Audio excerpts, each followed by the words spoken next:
guys! Welcome back sa aking channel. Today's video ay gagawa tayo ng masarap na ice candy.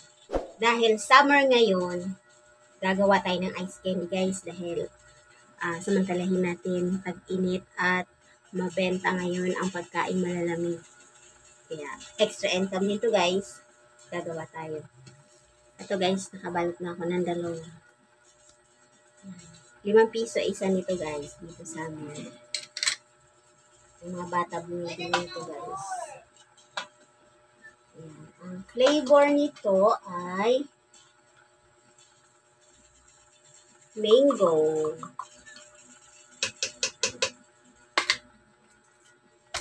Kung sino man ang hindi pa nakapag-subscribe sa aking channel ay mag-subscribe na.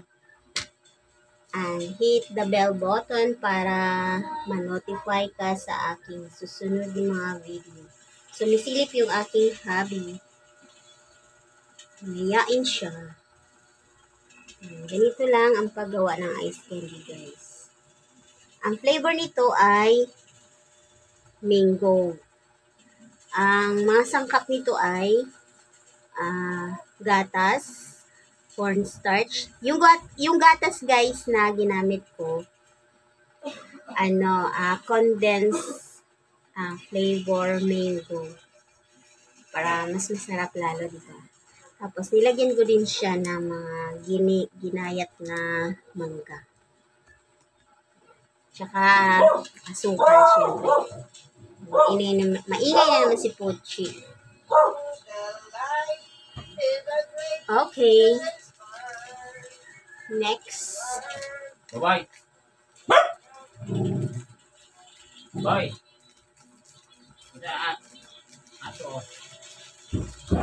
Okay, guys.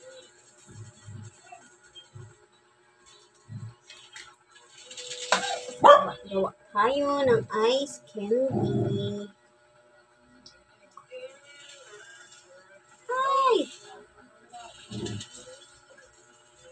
Ang sukat nito guys ay, ito yung sukatan ko sa 5 pesos.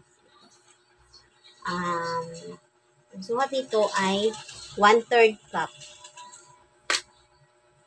Ayan. Dahil hindi siya bumababa, kailangan nating tusukin ito. So, chopstick. Chopstick guys. Ayan, nagsobra na. Dumami siya. Minsan kasi nagsobra-sobra din yung takal ko guys. Kaya hindi siya magpantay. Pantay na.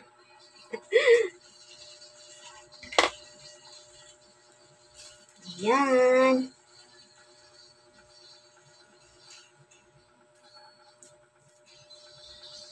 Ayan. Higpitan ng pagkatali guys. Kasi